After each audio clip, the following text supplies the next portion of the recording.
Weewaawo tutandise nate.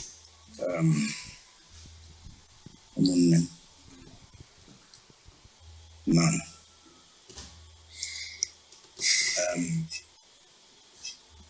It's exactly 1 month I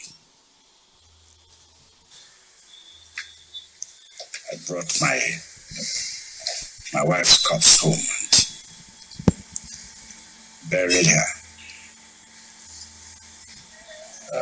with all of you.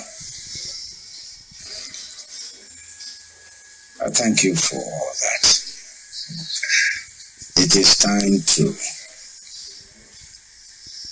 get on with our lives. Kakati ngakanti omwezi guweredde ddala okuva lwe yasitula omulambo gwa mukyala we bamayiti ya mukyala we n'agireeta mu kyalo kuleka nti bagiziika. Era nga mu kaseera kano agamba nti ke kandibadde nga akadde okoleka ndi bakwatika obaddeyo mu kibuga ate bagende bakola emirala bakungubazeeko ko ekimala. Tuli mu kyalo.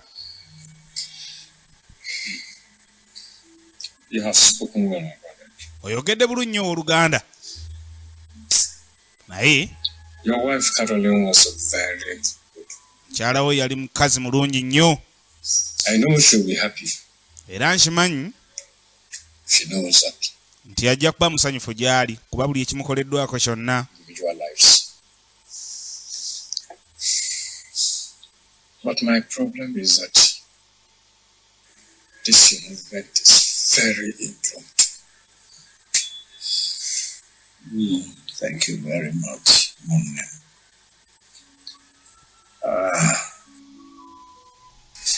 Nenike here actually has brought us some pears.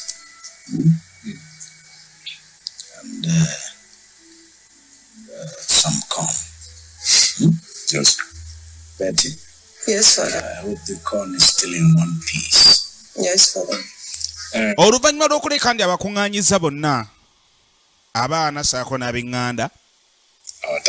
Kale nno ebyogerwa byali bingi nga bagezaako kuleka nti balombojja ebirungi by'omugenzi saako n'ebyo byebateekebwa okuba nti bakola obutamujjuza gy'ali oba obutejjusa gy'ali kuba bamu bagamba nti bw'aba ali eyo n'okola ebirungi mbw aba asiimye mbw bw'okola ebibi anyiiga abamu bwe batebagamba naye nno nze nkimanyi nti omuntu bw'afa aba afudde buli kimu kyonna ekyo kiba kikutuseewo era ababeera basigadde mbamuli ku byammwe nga naye ali bibye gy'ali era ekiba kisigadde mmwe musabira gy'ali awummule mirembe ne Mukama amusonyiwe byonna ebyamusobako.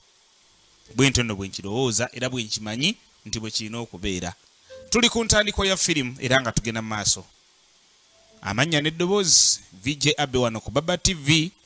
Butereevu firimu tuba tugitandise oba omusomo gwaffe ogw'Ekinigeria. Kanga tukomyewo mu kibuga. Pane sister. Sister. Kiki naawe ampitiriza otyo. Let me follow you to the junction. I want to buy something at that supermarket. Munne njagala ontwaleko njala kugoberera awo paka ku junction nabi njagala ogula mu supermarket. I don't understand. Sikutegedde? You don't understand. Nyabo. You want to join me in my car? As in your driver, right? Kwegamba oyagala kujja moka yange. Tukitwalenga nti joli nze ndi driver obwe guli. Nedda just mu junction wali nabi njala ogulawo. Shut it up. Weesirikire. This should be the last time you will ever call me your sister. Gwe guba kubeera omulundi ogusembe kumpita sister wo. I am not your sister. Siri sister wo. Will never. Ale sijja kubeera. Okitegedde? Sikutegedde munnange. Joke, right? Olowooza kusaaga eh? Kim.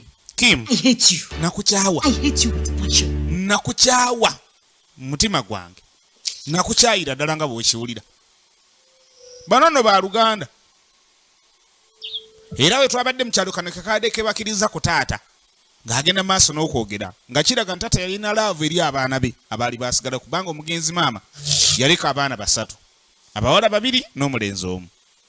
Kakati no mu kaseera kano ono adaagala mutwalako ng'asigala awaka wabula tekisobose era sisita w'omukulu alayise okuba nti anyiigidde ddala n'amwatulira n'ebigambo bino nti nakukyawa. Kati mukazi wetu yasigala tategedde bamukyayira ki era kyamuluma kuba bino eby'omugaano omutwalako byandibadde awo naye n'okutuuka okuwoza nakukyawa kyamuyisa bubi. Katuba tuli awo Roy ayingiddewo. Ye mutabani omukulu mu maka gano. Ate gwe okaabira ki? Bano olina okulekera okukaaba. Okukaaba tekukyayinza kuzza maama ne bw'okaaba amaziga ag'enkana epipa tegasobola komyawo maama. Owulidde? Buulira. Oyagala kolere ki? Odde mu mood zo. Odde mu mbeera zo. Oyagala kolere ki? Kyogere kyonna kyoyagala okukolera nkikolere. Njagala funamuko ka fresh air naawe. Kyekyoka? Jessica, fresh air? Go dress up. I'm taking you out. Let's go somewhere. Kale, situka. Mbeeko ne gye nkutwala tugende tufune ka fresh air. Baluganda bali basatu. Wabula oluvannyuma lw'omuwala omukulu okuba nti akanyiiziza ke kagalanda. Bambi kagamba omulenzi. Kagamba Roy nti njagala funamu ka fresh air naawe. Ko tewali ttabu. Bwe kiba nkiriwo ekityo n'abako oyambale tugende. Nkutwala ofune ka fresh air awantu. Tuli ku ntandikwa ya firimu mwanattu. Era nga tugenda maaso nayo. Did you notice the sudden change in Betty's attitude? What sudden change? No, I didn't. Twasibira eno. What she said to me, I Can never you go straight to the point? Let me know what you're talking about. Kyeyaŋŋambye nti atuuka ku point yagambye. told me that she hates me. Yange nti yankyawa. Tanjagalira ddala. Ono yaseka busesi. Listen, don't even mind Betty. She doesn't mean it. She doesn't hate you. Okay? She meant it when she was saying it. Oyo aleka yadde asaaga tasolaga nti yakukyawa takwagala. Kono mune yabadde akitegeeza we yakyogeredde yadde akitegeeza. Omanyi omuntu okwogera ekintu ng'avudde ne mu mbeera yadde akitegeeza nti yankyawa tanjagala. Kim! Katuba tuli. Oscar! Kim. Weba naye Oscar. Lwaki tokwata simu zange? Bino biki? Oscar, this is my big brother, Roy. Ono a big brother nga Roy. Hey. This is Oscar, Roy. my friend. Ono Oscar mukwano gwe. Hey. Oscar adazze nga azze n'obukambwe muntu akwata simu yo ate amusanze mu nerijama. Amugana nedda. Ono Oscar, I mean Roy, brother wange, big brother. Badde sikimanyi nako nti olina ne brother wo mukulu bw'ati. Kati yaswala. Manyi waliwo okwanguyira ensonga osanze abantu gwe n'otandikira awo n'otabuka kumbe gw'omusanze naye tomumanyi namumanyi. Sooka omala otwala obuvunaanyizibwa ani ono tumuyita tutya oluvannyuma olyoka otabuke by'otabuka. Kale nno yakitegeera luvannyuma nti ate Roy big brother wani wa Kim. Ono ye Kim amaliriza okusaba abakaleka okuba nti waliwo embeera etali ntuufu okutwalizaamu ne sisita wo omukulu kubanga engeri gye yamwatulidde mutamwetaaga. Tulaba Secret Affair ye firimu yaffe etandise Secret Affair ke kafirimu kaffe akatandise mu kaseera kano kennyini era nga mwana tutugenda maaso nayo.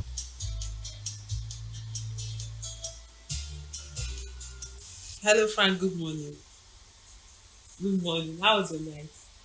It was good. That's good. Of course I did.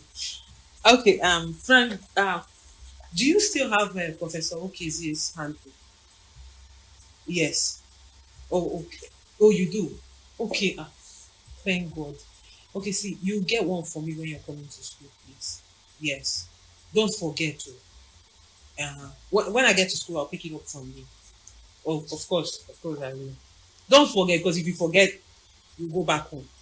Sebo Frank atogeza okwerabira kwa weerabira ojja kuddayiko bireete byenjagala bireete tusinkane ku ssomero. Baali bakyasoma ono akyagendera mu maaso nnyo n'emisomo gye.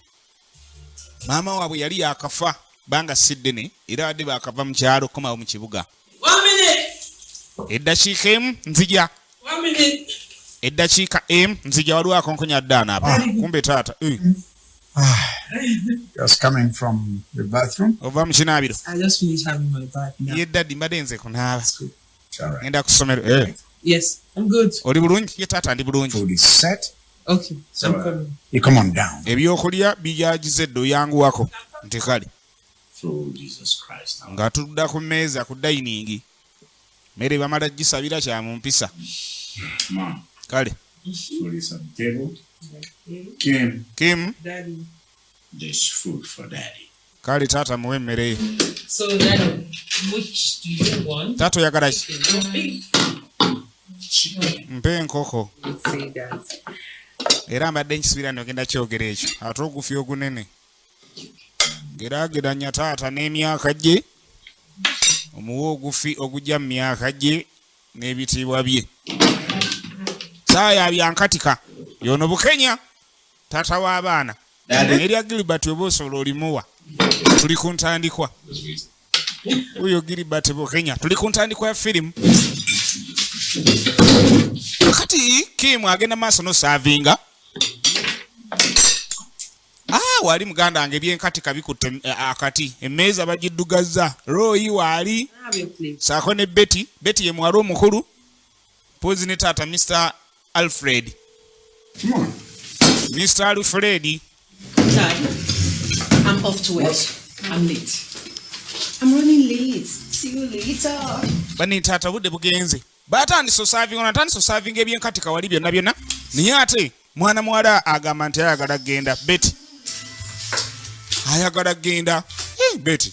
Won't you give your sister a hug? Kati sister nga tomwadde haga. Please, I'm running late. Tata ndi late. Ky'ekyamazima nkereye. Agabye zihaga awo zipeeke zonna zipeeke. Kana akabodde. Naye nga jjukira balinamu obutakkaanya kuba yamwatulidde. Bino nno omulenzi kati kyajja atandika obyetegereza kuba mwala bimugambye nti munnange Betty ali katanjagalira yanjatulidde mutanneetaaga. Kati oluvannyuma ennyamusalako okusinziira ku kye yalabye. If you know how much I've grown to hate that girl, you wouldn't have come here and mentioning her name. Senga omanyi bwe nkyayo omwana muwala oyo tewandiwadde ojja n'oyogera linnya li mu maaso gange. My family! Agenda si famire ya. She killed Mom! Uyase maama. Eki? She's a murderer. Oyo mutemu. No, because of her sickness, Mom would have been alive today. Gwe tokimanyi nti bwe butaba bulwadde bwe maama yandibadde mulamu ssaawa zino. Nze simwagalira ddala yantamye yasse maama. I call her names. I am the elder brother and I demand to show her some respect. Lekera ogenda maaso ng'oyita erinnya lya maama muleke yeebake. Ate n'ekyokubiri bwe ndi brother omukulu neetaaga okumpa ekitiibwa. Saagala kuddamu kumala gogerayogera bintu bano bya swakaba. Aye nno munnange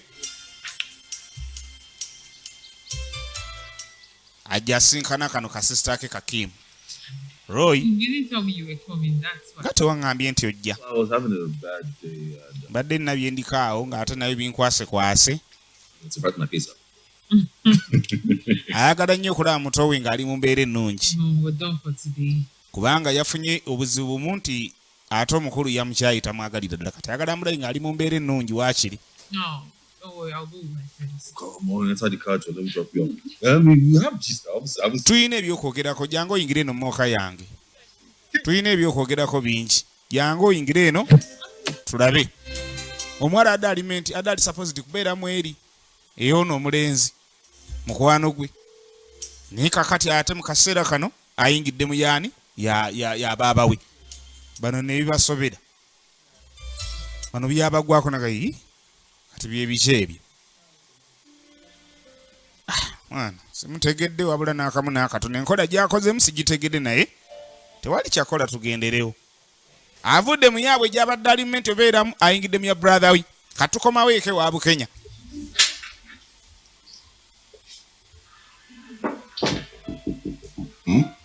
Yes. Who is that? Ani? Come on. Ingira. Kulu ali mawulire. Daddy. Oh. Bukenya ayagala abaana. Dad, what are you doing? You want to sit?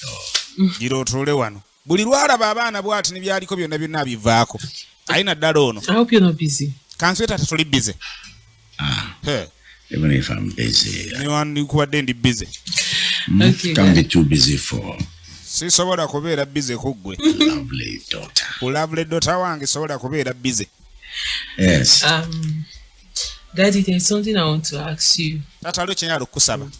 And I don't want you to get angry. Nakyenyala okubuuza atasaagala onyiige. Me. Nze Promise. suubiza okunyiiga. When I Ye. ask you the question. Cross my heart. N'alayira. Like this. Okay, Dad, Yes. Dad, am I really your daughter? Tata, kituufu ndi mwala. Are you my dad? Oli tata wange. Was mom my biological mother? Mama wange anzalira ddala. Was I adopted? Nagulwa bugulwa. Naye ng'omutwe mulamu. Otegeera bulungi. Daughter. Kim. Yes, sir. Wangi taata. What set you up to this? Kyeki kutuusizza ate ku kino. I'm trying to do my psychology assignment. Ngezaako kola my psychology assignment. It has to do with me. Kati nga bikwata ku nze. And it also has to do with me Karate. answering those questions. Karate nze binkwatirako okwanukula ebibuuzo ebyo by'ombuuza. Okay. Kale. I'm not going to be angry. Sigenda kunyiiga. Answer the question. Nga nziramu ekibuuzo. As truthful Amazima gennyini mu butuufu bwago. I can be. Kanga kuwe. Kim. Yes, sir. Wangi taata. You are my own lovely daughter. Oli mwana wange yennyini kalibobbo. You see, Tabayo. resemblance to my wife, your mother, Ate n'ogira n'ofaananamu ne maama wo. Mukyala wange omugenzi. should convince you that Ekyo ndowooza kye kiyinza n'okukumatiza nti oli mwana wange yennyini gwe tuzaala ne maama wo omugenzi. Okitegedde? okay. Toddamu okuba n'endowooza yonna endala. Question. Kubanga engeri olijjamu gembu si sister we. Kwajja ekyo ekibuuzo ky'okulika nti abuuza tata nti ddala kituufu ndi mwana wo gwanzaalira ddala ne maama. Ordinary Friday. Nze Ibukenya n'amubuulira ekituufu nti ye oli mwana wange akuzaalira ddala obulungi oti. Was all this while? Yali ayagala abaana n'aweereeri. Aye naddala ono oba oli kwajja obujja oba envi ensaalwa. Daddy, I'm sorry. Okay, I'm sorry I started with you. It's all right. It's all right. Kale tewali mutawaana. Okay, Dad. It's all right, ndi bakooya. Right. Let me leave you to do what you were doing before. Taata kankuleka okola bye badde okola lubereberye nga sinnajja. Tunaalabagana nti kale Kim ng'avaawo ye mugalanda awaka wano. Mwana ajjeewo ekibuuzo ekyo. Bukenya angazaako aga lubindi. Addemu ku mawulire, addemu asoma amawulire g'alabe. Nkozi n'adde ntuusewa awali emmeeri. Adde asoma amawulire ne bamukyankalanya. Nga tuvaayo. Tulaba Secret Affair. Olina VJ Abby. Wano ku Baba TV we tuli. Tudde wa Betty.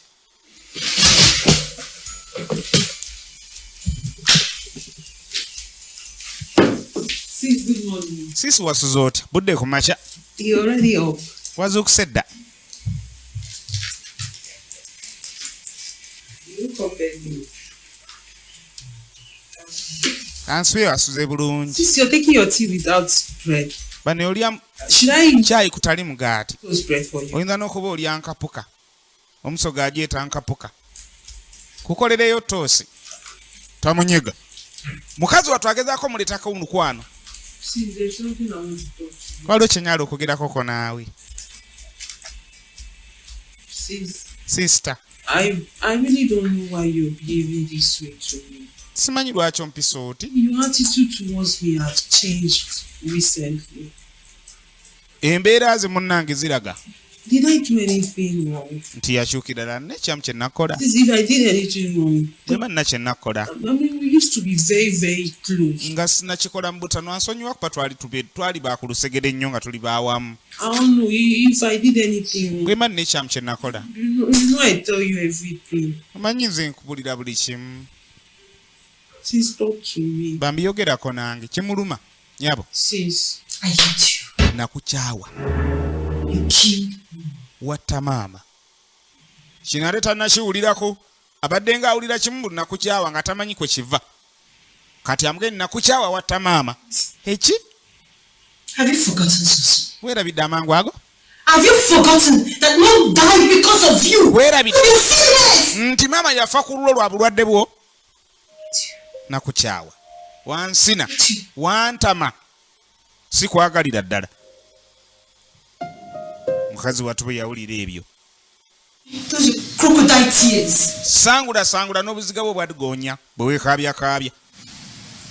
I said, leave my side. Ate ngambye nva mu maaso. To pour you this hot. Onoonya nkuyiweka kyayonogana amazzi agookya kulyoka oveewo. Ategedde ensonga lwaki Betty yamukyawa. Betty yamukyawa lwakuba nti yatta maama. Mbwe olw'obulwadde bwe bwavaako enfa ya maama. Oba bulwadde ki? Oba nfa ya maama ki? Awo nze nange simanyi. Wabula nga byogera okuva mu kamwa ka Betty yayogera bw'atyo. Yakomawo omukazi wattu ne yeezinga mu buliri olw'ekyo ekigambo ekyamwogerwako. Sebo kuteekako ekyobutemu nti watta gundi. Ekyo ekintu kinene ne oba tewakwata jambiya, ne oba tewakwata mbazzi oba mundu oba kola kutya enzita yonna oba muwa butwa. Ekyo ekigambo kinene. Awamu n'ekyo nga bamugamba yakikola lwakuba nti mbu bulwadde bw'ono bwe bwavaako enfa ya maama. Yawulira nga azirika, yawulira nga asaanawo. Kati awulira akonkona abuuza ani. Kumbe era brother yamugamba yenze. Kyava ggulawo. Ayingiddewo omwana mulenzi Roy.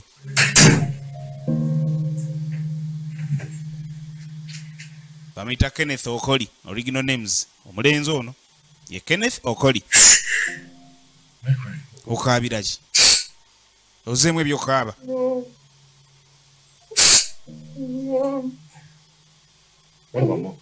Mama abadde ki? Namutta. Awo kadeni kanzire eno binyonnyole bulungi mpulire. Eki? Please don't say that again. Tewamutta mama era tuddamu kyogera. Nakikola. Nakikola.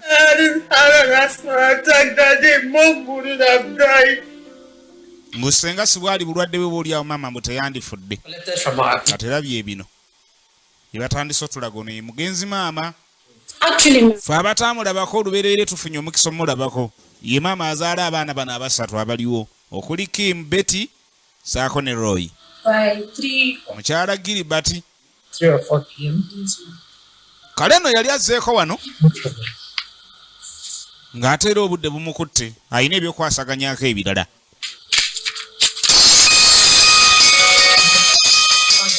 Tuba tuli awo ng'essimu ye evuga.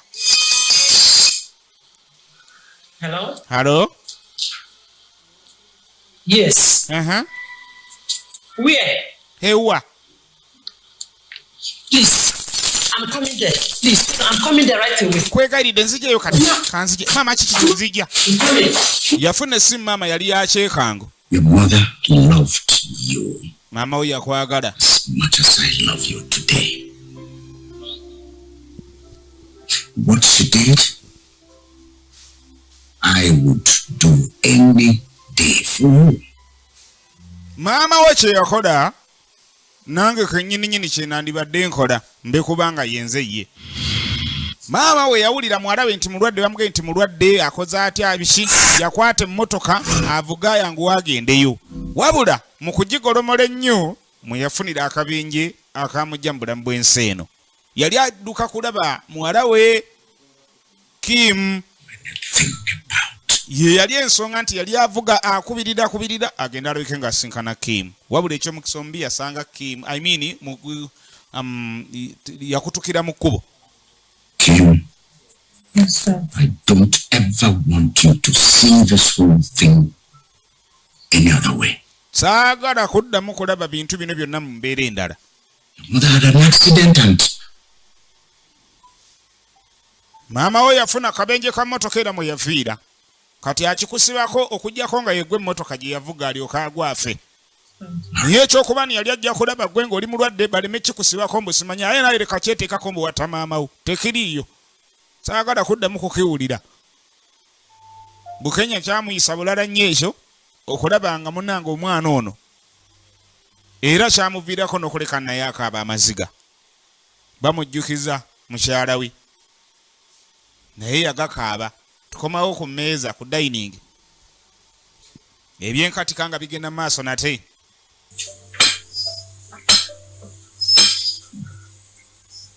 ebyenkatika nga bigenda mu maaso nate bamanyi kye bayita table manner.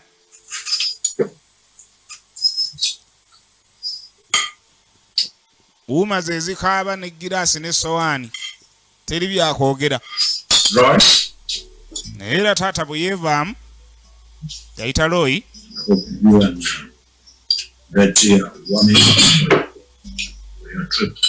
Gwe ne Betty mugenda ku trip yammwe. What trip? Trip ki taata? Where are you guys going to? I mean, nobody said anything. Bane tuwana ba muntu n'omwe ayogera kintu kyonna kyonna kya trip. Nga tukugamba ngani? Nga pilot oba ngani? Bikwatirako wa Betty. All right. Kale. Kim. Sorry about that. Tusonyiwe ku lwekyo. Twandibayo twakugambye. Brother and sister, muganda wo ne mwannyoko coming to the UK for bagenda mu UK 6 months training. bagenda mu training ya myezi 6. Eki 6 months. emyezi 6. That's not fair. Tate kyo si kya bwenkanya. So I'm going to be in this house alone for 6 months. Muno munju ngenda beera myezi 6 nga ndimunze obeera muweka bulijjo. Nze sibeerawo. That is here with you. Tata wali naawe. Kimanyi. Oh, but it's not fair now. Ne si kya bwenkanya. Nandigenze nabo waakiri. Bagenda mu UK bagenda kumala emyezi 6. Bano ababiri Betty ne Roy. Come on. Bagenda kudda tebeeraliikirira si baakulwayo myezi 6 kitundu kya mwaka nno ssebo. Owuliranga emyezi 6 ni myezi 6 n'owuliranga ekitono naye ssebo kitundu kya mwaka. Kano bambi kyakayisa bubi kakazi kattu kagenda kubaala. Yes, my dear. Taata kansubire emmere ekuwoomedde yi nnyo mukwano mmere ewoomye kayino mu budde obw'ekiro. Mu budde obw'ekiro egenda maaso mwana muwala yasuze n'ekiwubaalo yasuze n'ekiyongobero. Oluvannyuma lw'omugamba nti bano ababiri bagenda bweru. Kano omu si kikulu nnyo. Omu si kikulu nnyo kiri awo. Ani Betty kuba yetamwagalira ddala. Naye Roy mukwano gw'enfanfa era buli ekimuluma kyonna akibulira Roy. Kale no nga yeebakiriza mu buliri munaawulira akonkona.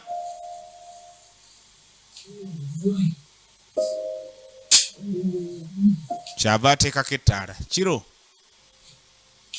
saawa zaabwe zakwebaka.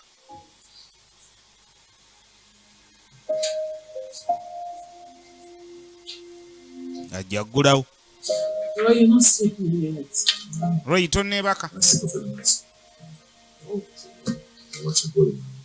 Roy tanneebaka.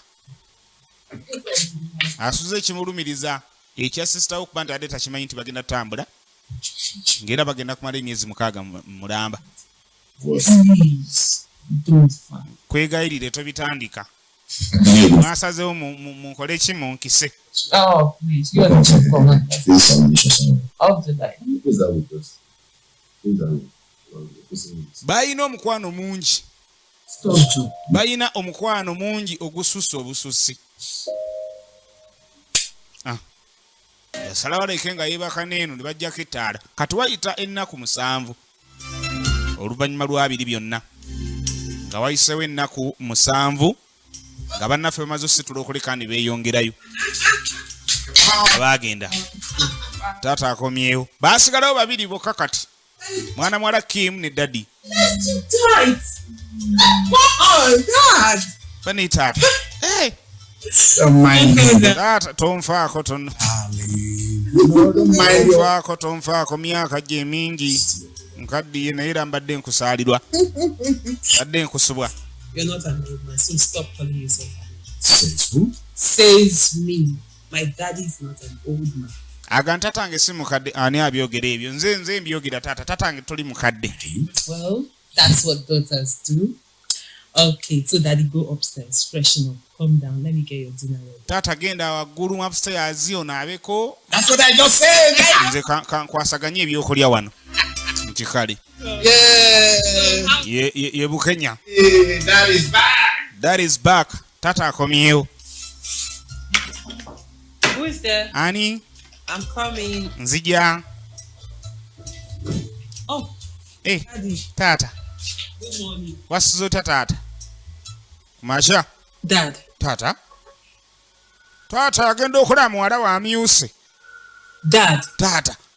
Dad. Tata, Bukenya asanze muwala we mu ttawero amyuse ennaku egamba n'obuwo bwaddeyo kuba taata n'awunga. Yes, Tata. never mind. That's a fine. Dress up and come serve my meal. Yangu wako umpe ebyokulya byange. Tata. You sure you're fine? Okakasa oli bulungi?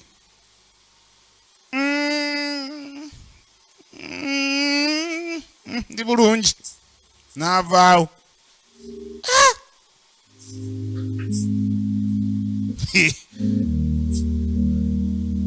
Egenda maaso firimu. Omwana teyategeera taata kikyabaddeko. Taata adde nga awunze.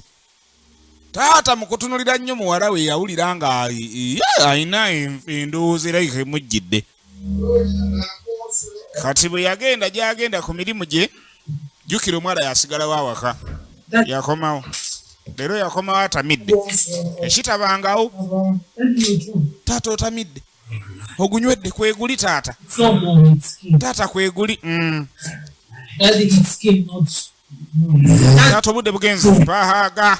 Taata n'agwira muwala we. Stop it, stop. Taata What are you doing? Taata okola ki? Okola ki? Taata atamidde. Taata bwe yatunulidde muwala we eri mu kisenge nga yeesibye tawera amyuse yenna alinga ttungulu.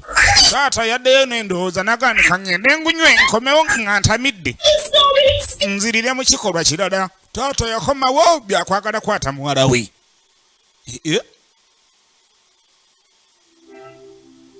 Nkeera. Taata yajja atamidde bubaleme munenya. Era ye kino ekikolwa akugamba nti kyabaddewo. Mwenge gwe gwakireese agamba Kim. There is nothing you or I or anybody for that matter can do about it. Ekyabaddewo tewaliwo muntu yenna oba nsonga ndala yonna muntu gy'ayinza kuleka nti akola okukikolera oba okukyebeera. Here in this room, mu nju muno tubeeramu babiri. Jjukira bali abalala abakulu baagenda mu UK ng'era bagenda kumala emyezi 6. Kati waayisewo ennaku 7 kugira emyezi 6 taata n'atendewalirwa. N'alengera muwala we ng'afaanana bulala yenna amunyumidde akoze atya. can never undo what has been done. Kati kyava ajjukira olugero oluli olugaana ennamunswalya ku nswaze. N'alwenywezaako n'agenda atamira n'akomawo n'ekikolwa eky'obutamiivu ng'ayita akomawo n'ekikolwa ekyokwata ng'ayita mu kutamiira. Let me sound a note of warning. Mukambwe na nnyo si yoli ayina laavu bulijjo. Kyokka n'omwana yamutunuliza n'obukambwe nga bw'avaamu amaziga mu maaso. Kuba yamukutte. Happened between you. Kino ekyatuusewo wakati wo nange Must not be heard by any third ear. tekiwulirwako n'okutu okulala okwokusatu. Bw'atyo bwe yamukomekkereza. Ekyabaddewo wakati wange naawe tekigendako mu kutu kw'omuntu omulala. Amakulu togezo kibulirako omuntu omulala yenna. Omwana ajjukira yali asoma. It's me, Cynthia. Nze Cynthia. Yeah, how are you? I'm fine. Please, have you heard from Kim? My dear, I'm so uncomfortable right now. I've not heard anything from her. Bane wawulizaako ku Kim nange sibitegeera kuba simuwulize simu zange tazikwata. I don't know. I'm really bothered. She has missed lots of tests. Simanyi nange binsobedde kuba misinze tests nyingi. This way. Bu test nyingi nnyo zaava misinze ku ssomero lyabwe. I will do my best to go to her father's office to see if everything's all right. Kati kyenja okola kiri kimu gwe kwata kuba ogendeko ewaabwe. Nange ngenda kukola ekisoboka kyonna okuba ngenda ku ofiisi ya taata we. Okay.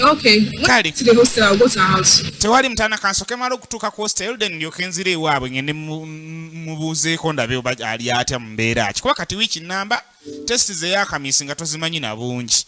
Mukazi wattu taata kati buli wawulira mulinga ayinamu ekyoyoyo wa muwala we. kubajjukira mukazi we yafa n'alemererwa ofuna omukyalo omulala ebbali neyefuula namunswa kati agufudde mugano wuuyo agufudde mugano kujja kuwebakiriza mu kisenge kya mwana gwe bayita omugano agamba atya maama Siyara emizigo mitiyana kugamba otya webale kubeerako she's around but she have not stepped out for weeks now.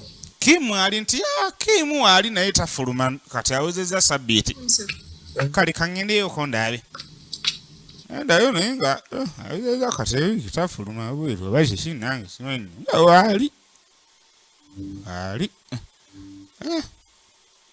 ye gate man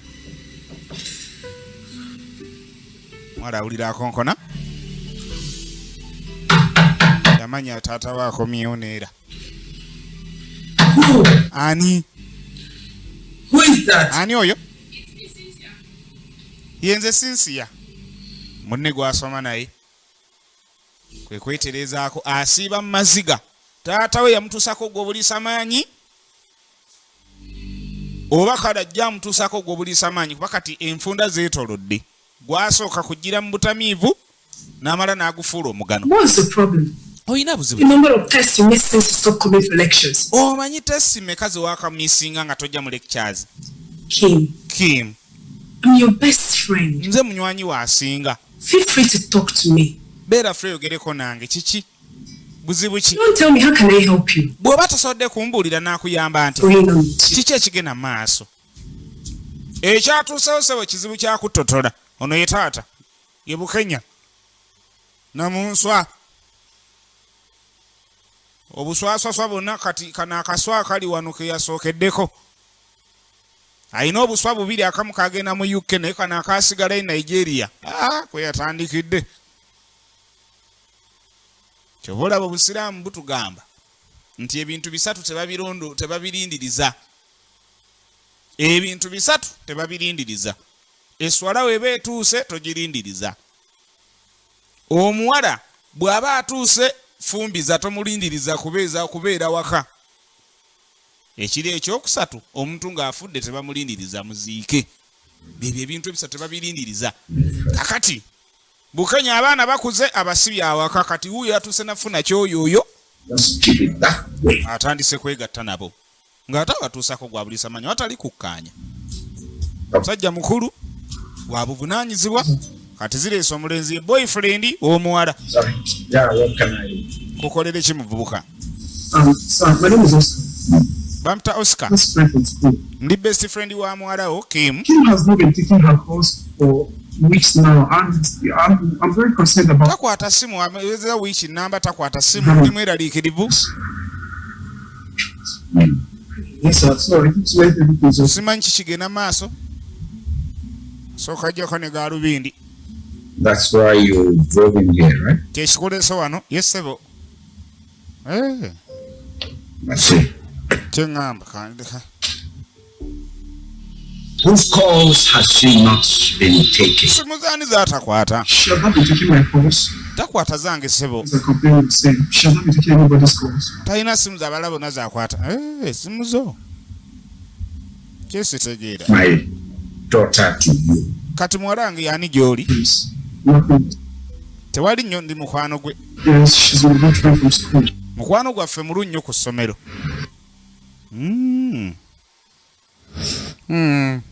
Take a walk. Kati muvubuka tambulamu. Eki? King Kong. King Kongo. Jangu King Kongo. Okay. Bayita miwuula. I just came to know if because muzeyi mbadde nze kumanya gwe boss. Lwaki otaanya muzeyi va wano? okay. Va wano. I'm doing it by myself. Kangende kanetwale. Yeah, fine. Have a Kane va wano ku mbaavu. Taanya muzeyi. King Kongo yamutwala kewoze. yeah. Munange. You open this one now. Gula oluggi. Mwana mwala buli lwawulira akonkona. N'amanya giwunye. Listen, I will open this door now. I don't want to repeat. Yes.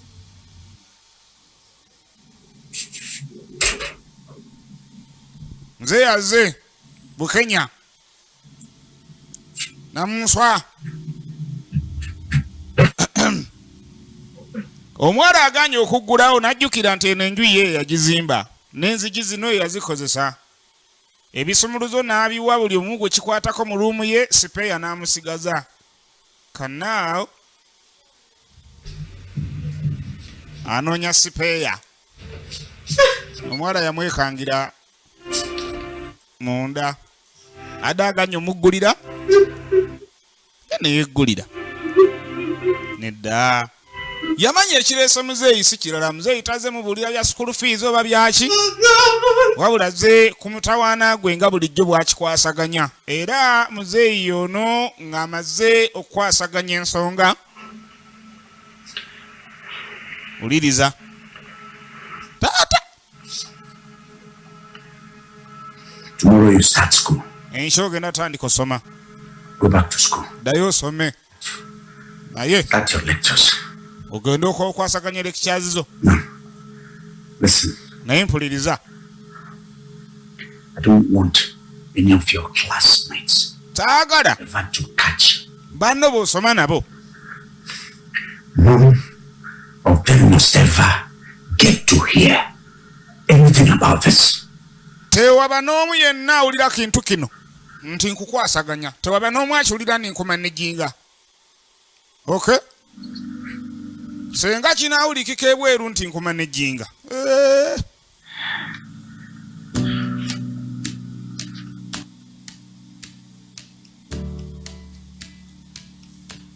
Nange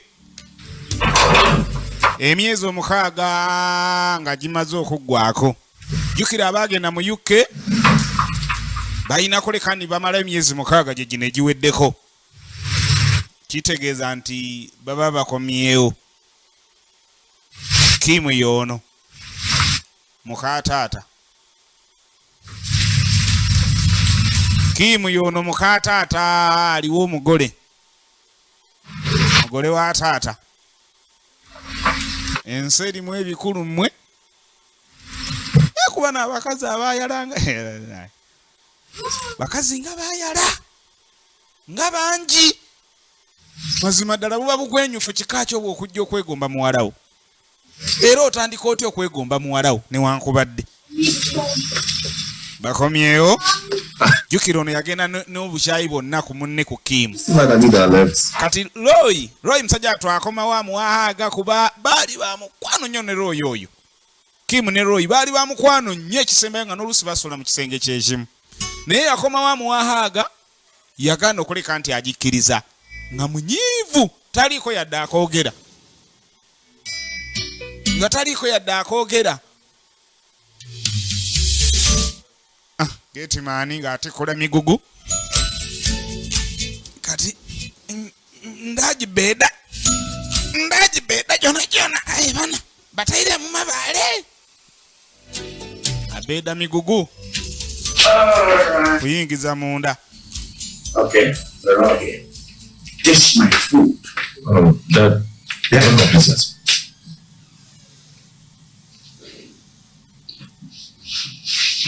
Betty. Who's that? Dish my food. But Dad. Banimpe mmere.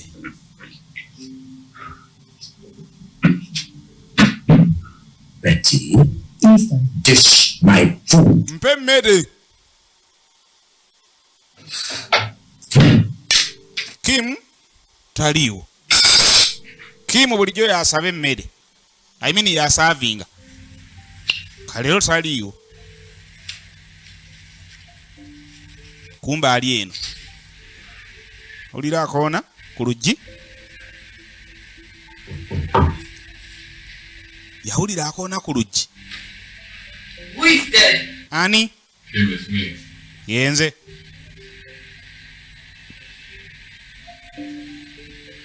Yahulira eddoboozi nga lya brother we. Kyava asituka agenda aggulewo. Buli lwe bakoona ku luggi ekanga kuba bamanyi nti giwunye. Naye kati ekyomukisa omulungi nti bano baakomyewo.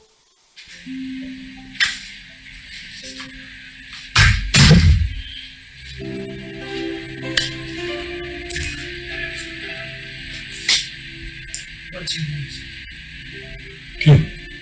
What do you mean by what I want? You have been coming for over 5 months. You're like a shadow of yourself. Yatandika okwebuuza ekyamutuukako ono kubajjukira yamuleka musanyufu naye kati tategeerekeka yenna munyiivu tasalikako musale taliko ka sense of humor buzibu kindeka tayogera abejjako bwejja tonkwatako yevaamu okyayo ekyambe olaba ekyambe kimusula na mitwetwe kati kiki kino omanyi omuntu okwekanga okulaba nga nakamba akasuza mitwetwe mukambwe nnyo munyiivu nnyo naye nga ekimunyiiza ffe tukimanyi bano abakadde okuva e UK tebakimanyi teri n'omu akimanyi ku bano wabula Roy ng'omuntu oba ng'era omusajja akuzeekuzeemu kati byafumitirizaako bingi sisita we yaleka mutebenkevu talina tabbu yonna talina ttagali nga musanyufu nwakubadde nti waliwo obutakkaanya ku kugenda kwabwe nti bagenda tasiimye kyava jje wataata kansubire tebikwatagana ku Kim nti abikwatagana ku Kim taata Kim embeera ze sizitegeera kiki ekigenda mu maaso ki ekyatuukawo nga ffe tugenze Roy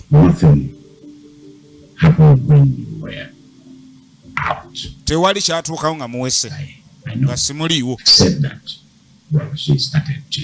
naye omwana yatandika mpola okyuka embeera ze nga sikyazitegeera nengenda mu maaso n'omukansolinga mubuulirira yasigala bw'atyo era nga bwe mumusanze wandibadde omukakaabiko nekyayogera nkugambye nabikola byonna alisi wandibadde ogenda n'olaba abayinza okuleka nti bakola ebiku by'obwongo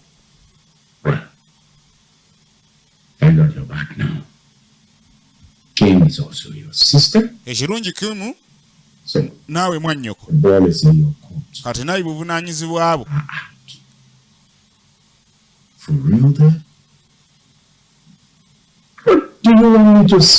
oyagala nkugamba eki olwali mwannyoko ate myaka gyo ogambye okulaba psychologist ende olabe psychologist yaba ayogerako naye oba oli awo ye anaategeera ekimutawaanya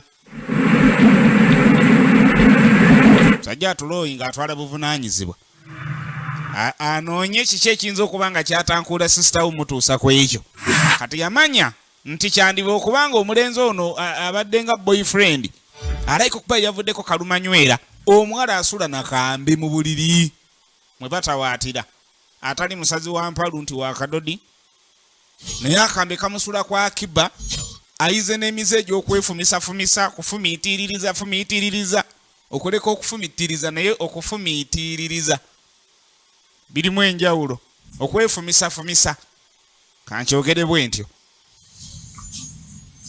nange ng'alumba Osika n'obukambwe Osika yali ku simu alaba muntu amulumba atira ali gwe sisanga wamukoze ki kikyogerako lwaki tosooka kunta n'olwo kiki ekituusewo Osika nako M simanyi kyogerako nako M musajja wattu Osika tamanyi kigenda nange enkuba esimu ze takwata Just relax yourself. Just calm down. Soko kakane. Nako ngagamo na kakane. Kakana. Back. She's acting weird. Okubale nako myo yayisabula. You are the boyfriend, so that's why abadenga boyfriend oleka gwavako kalumanywera. Talking about how to help, okay? Fine, if your sister is acting weird, let's take her to the hospital. Bwabanga sister watandise kweyisa mu mbeera etategeereka mutwale mu ddwaliro nze naye gwe weezingako sina kyembimanyiko. Ongwira bugwiza nkwata matayi sina kyemmanyi nange enkuba esimu ze takwata na simu z'abalala. Relax. Kakano okole ekikujyamu.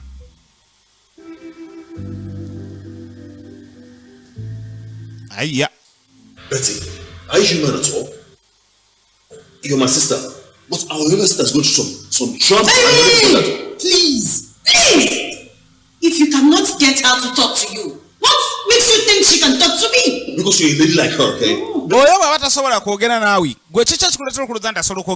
I think you don't have anything reasonable to say to me. Kireka toyina bintu byamugaso yagala kwogera nange bikulu biri makulu onyumiza gasi onyumiza Kim jukiro ntebakwatagana mbu yatta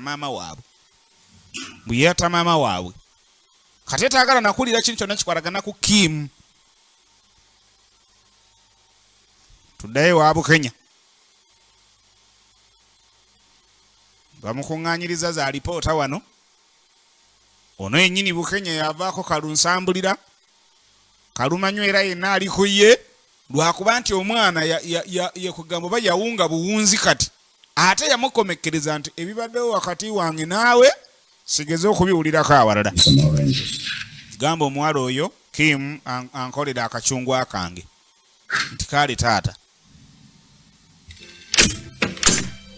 Take some oranges to that. Taata gemukolera akacungwa ke gasiya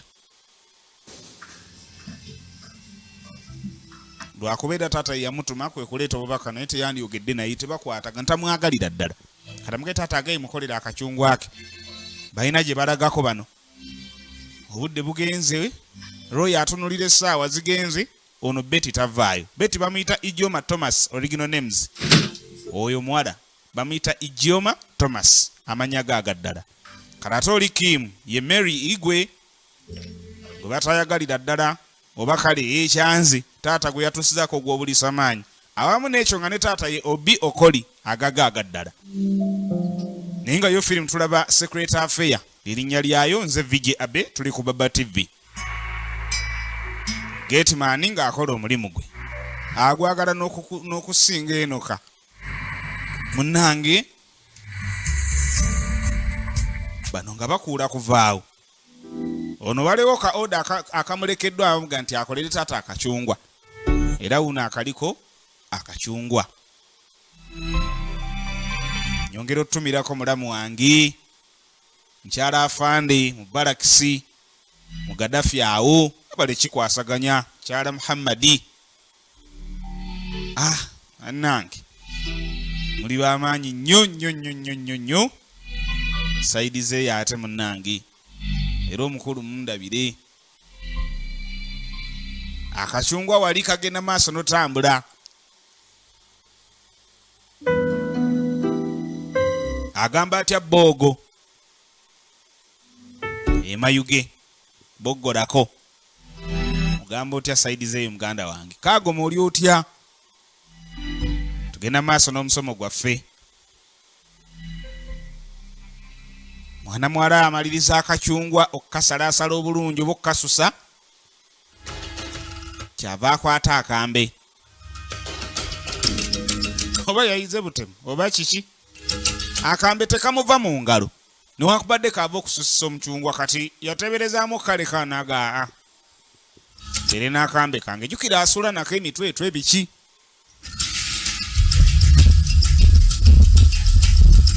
bano beeyongeddeyo Roy ne Betty. I forgot to collect the check from Dad.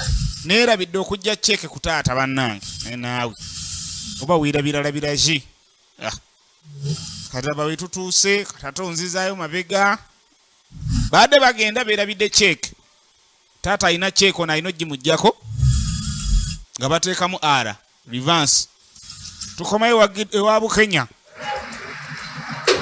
tukomyeyo ewa Bukenya mwana mwala aleesa akacungwa. Where do you think you're going? Olowooza okola ki era olowooza olagawa adde ataddewo akacungwa awe ate n'omuga olowooza olagawa so okomewo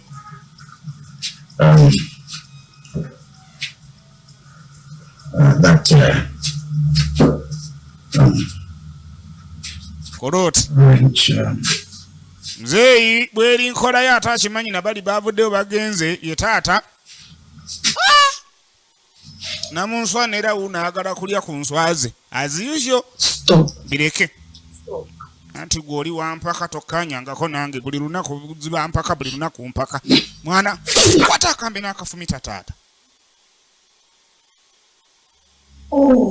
Bukenya bamufumisa akambe mu lubuto omwana yayize obutemu n'aketegereza bulunyo olw'obusungu bwe yali alina ng'alaba tekimala kyakoze kyava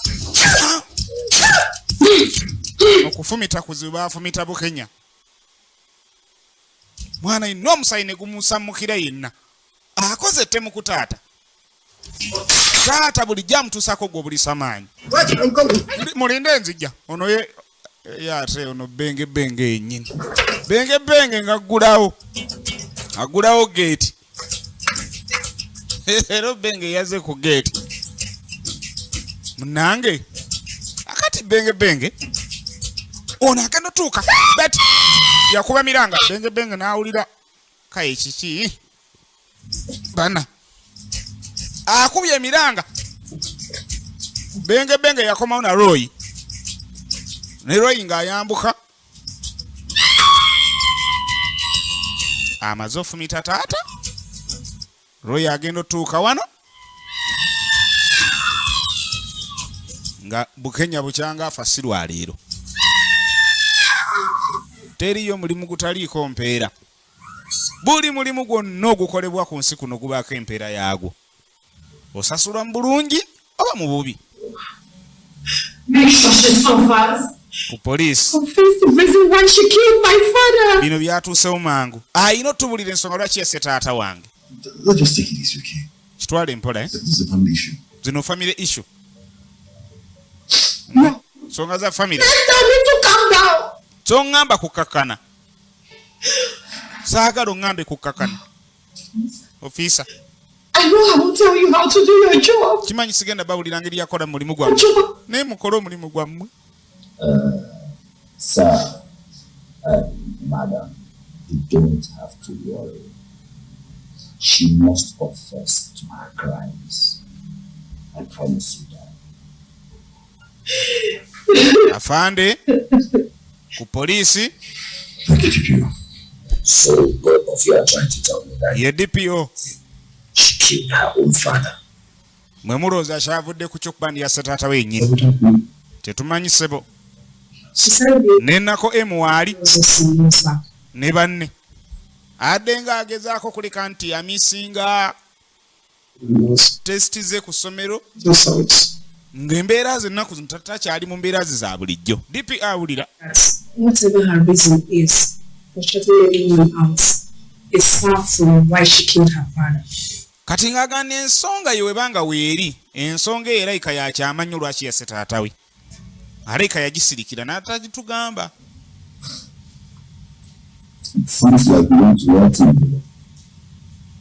Bagezaako mubuuza bamutadde mu interrogation room. Ali mu interrogation room. Ali ku mpinguze.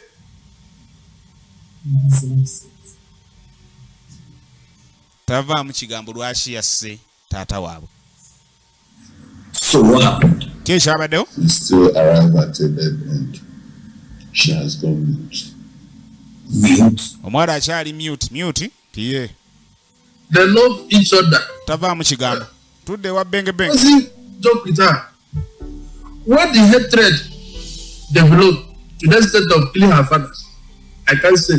Abantu abo bendagana ino. Nze tiddi bukyayi bwava. Aye babaire bendagana ino.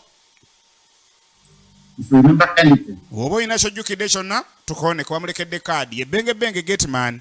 Ndaba kubira aye nga nekyo ekiriwo nze tiddi kindi. Aye embanzwire ekindi ndaba kubira wazira taabu. Ekirungi mumpaire isimu lyaimwe. Ndaba koonako. Nze nini taabu.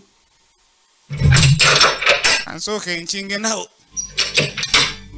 N'ateekako omusoga omunnalwanda gy'ayita igufuuli. Ataddeko ekkufulu. Naye nga ye taata. Taata nga ye taata Bukenya. Yes. Omunyo lyagamba nti gafuuye. Omunyoli bwatu bagaye ne gafuuye. Afudde. She's fine. I don't even know what to even say right now. Tukomyewo ennate. Anyway, Ewa Roy. for this time. Ne benge. I know what to do then. I really don't. Kim's not saying anything. Omusibe yaganye okuvamu ekigambo kyonna. Tannayogera ensonga lwaki yakoze ekyo. Ffenna byatusobedde. He keeps saying that he deserved it. Naye mu bigambo byayogera yagambye mbu taata adde akisaana. Kyekyo kyokka kyayogera. Yakideservinze. Sir, please. Aye wayogera atyo. Do something to help her. Mubeekuuku nikimukola okumuyamba. Omwana oyo aveeyo muyitudda. Tried everything I can do, but she's not saying anything. Tunaamuyamba tanga talina kyayogera. Anyway, Ben, please. Tolina kyayogera tumuyambe tutya. Aye.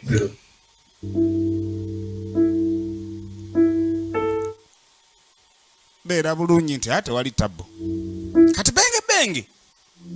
Nga daano ng'asiriikirira. Mulo ogambye omukulu waali. So omukulu chairman. Chairman wange Ssaabakaaki Muhammad ogamba otya? We bali kwasaganya side zeeyo. Nange nkwasaganya eno vice wo sina tabbo. Mu mbeera yonna. Naye nga ekintu weewo. Katugende maaso nekikwasaganya mpola. Tulaba secretary affair. Benga akomyewe wa Roy.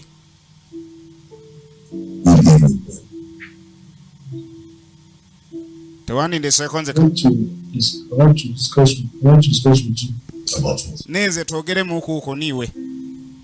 Kuki? Eri ensonga yenyeeza okukobera kwaye. Let's father and your sister. Lataawo omugenzi. Ni mwanoko. Otyo? Babadde ki? Sir, your late father. Lataawo omugenzi. Your late father did not do well at all. Yakola ekikolwa benge yalaba. Olunaku muzaire yakwata ekkubo n'akomawo ng'atamidde. Alyoka atandika okwagala okulikani akwata muwala we. Benge yaliwo yajja avaako emabega nga yeetegereza mukama we engeri gy'atamidde.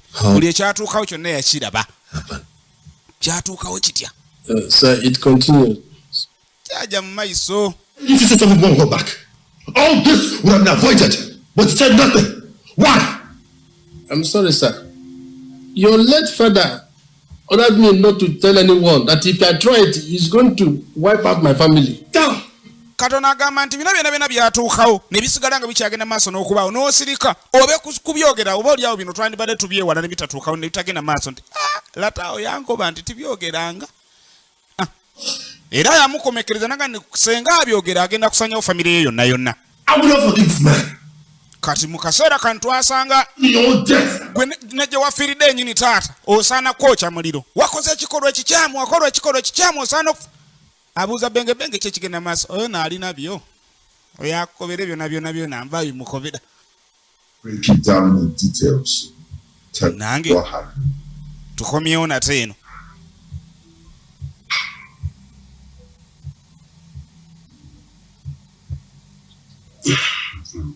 We know the truth, but we still need to hear from you.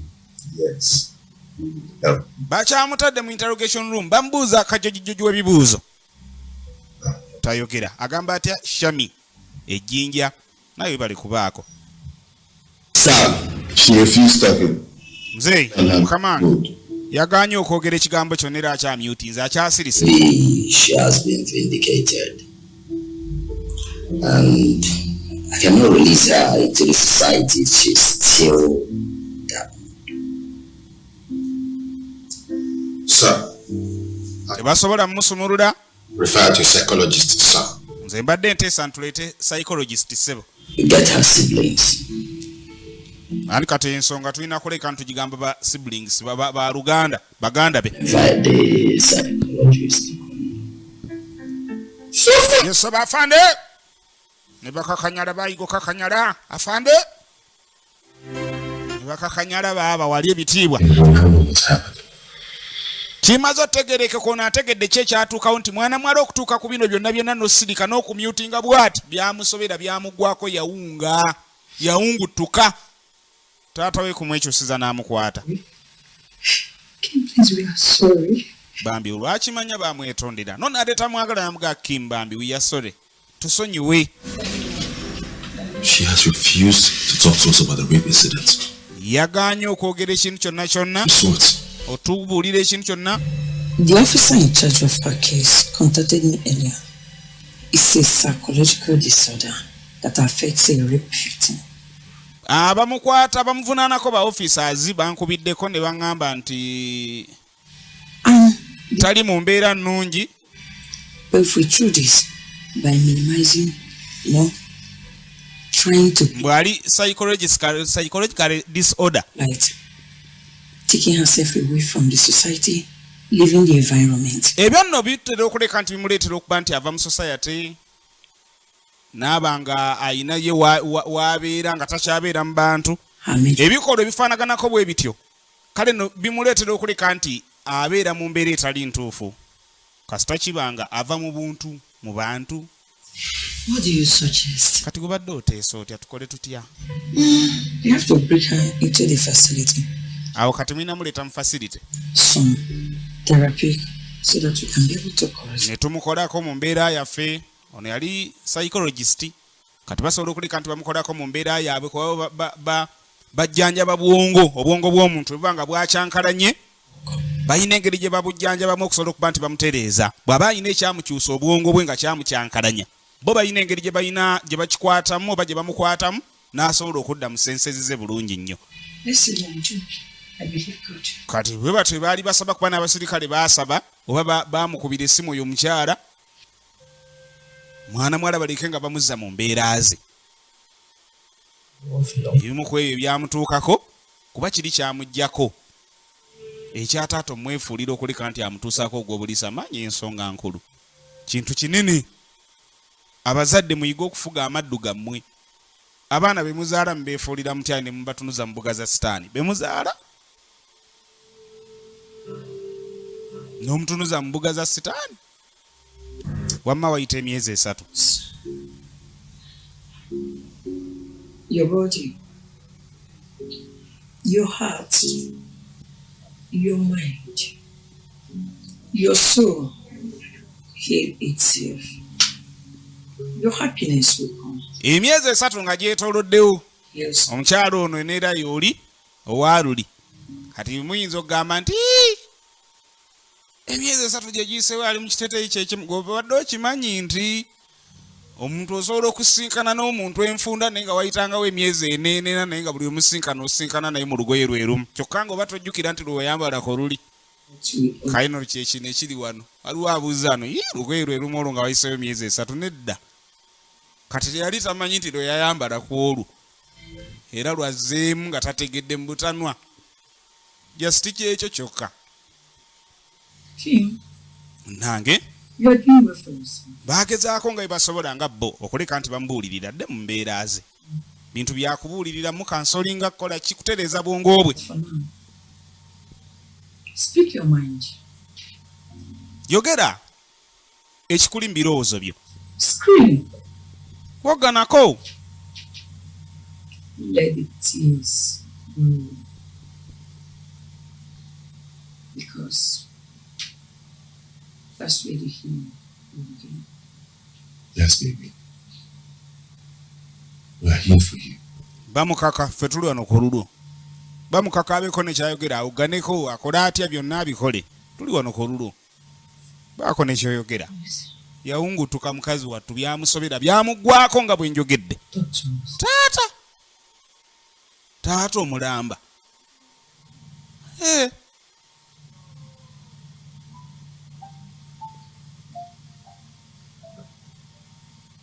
Did you just say you love me, baby? Yes, I love you. Ona amga nkwagala. Ajukira ali amukyawa. Since when? Since when? Okuva ddi ngonjagala. Ado Mungu tufu okutandika okujjukirira kwa ya mukyawa. Since when ngonjagala? Not the one who wasn't there for me. Bwe nali mbizu byange ani yaliwo ku lwange? Everyone was practically not there for me. including you. Buli omu yanneegaana yanziruka nga naye kwoli. For no reason. You just hated me. Awatali nsonga nonkyawa. Can I ask you something? Kubuuza ekibuuzo. Sister Betty. Sister Betty. Informer. Okafo. Why do you hate Kim? Lwaki wakyawa Kim? Jukira yennyini ye Kim. Ki ekyakukyaya Kim?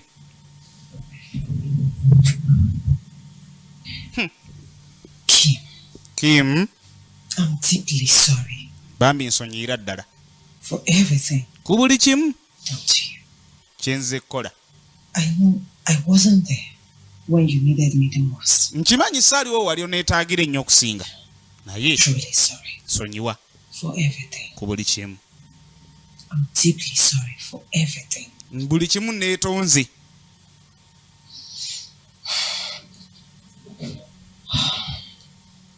Uliriza. Mom's best friend. Mukwano gwa maama asinga yafa ng'azaala omwana ow'obuwala. Even the baby girl's father. Ne taata w'omwana oyo died due to a little illness. naye yafa bulwadde. Mom took her in. Maama yamulonda kankyogere nti. As siblings. N'atukuza ng'abaana ffenna awaka. But when Mom died, ne maama bwe yafa, I was so hot. Kyannuma. I needed an escape for my pains. And the escape was that baby girl. Omwana oyo nga ye Kim, baby girl. Happens to be you, Kim. Amakulu nti maama waabwe yalina mukwano gwe asinga. Yafiira mu ssanya. Yafa azaala ng'azadde omwana ow'obuwala. Kati tewayita akaseera katono nnyo ne taata w'omwana oyo gwe baali bazaddera naye n'afa. Mu kaseera ako maama kye yakola kwe kuleka nti omwana oyo amutwala amukuze n'amukuza ng'omwana we era n'amukuliza mu banne. Ebbanga lyonna Kim taata Bukenya si yabadde amuzaala era ne maama yafa si yali amuzaala. Nga tamwinaako nakakwate kali awo just lwakuba nti yali mwana wa mukwano gwe yafiira mu ssanya. Kati gano amawulire bwe yagawulira mwana muwala ate ne gamuyiddamu ne gamuyisa bubi. Kyokka ng'ekibadde nga kiruma Betty kyekyokulabika nti maama yafiira mu kabenje ka mmotoka ng'avuga sipiidi y'amaanyi okujja okulaba Kim kuba yalina ekirwadde kyali kimuluma n'afiira mu kabenje k'emmotoka. Kati kwe kukiteekawo nti ono Kim ye yatta maama waabwe. Teyamukwatira mundu oba kambe oba jambi oba mbazi mutto oba muwa butwabula. Oli yali apapa kujja kulaba mwana. Ate Kim n'aba muganzi nnyo eri family eri taata ne maama nga muganzi nnyo saako ne brother we Joy. Roy. Kati ono bye byamulumanga nga yakimanyi mu mutima gwe nti ono si maama we abwe si yamuzaala si wa family entuufu. Era ndowooza ne Bukenya okutandika omukwata era naye yali akimanyi bulungi nti si yamuzaala. Katani ne Bukenya oba ate togumusalira nnyo naye engeri gye kiri nti be baakakuza kuva mu buto. Amazima kyali tekyetaagisa olwawe aba mwanawo. Still Bukenya aba mukumbaavu. Amma tulabagana enkya. Ebadde perfect secret affair. Yeri badde erinnya lyayo. Abenga bulijjo nze mbadde nkutuusaako.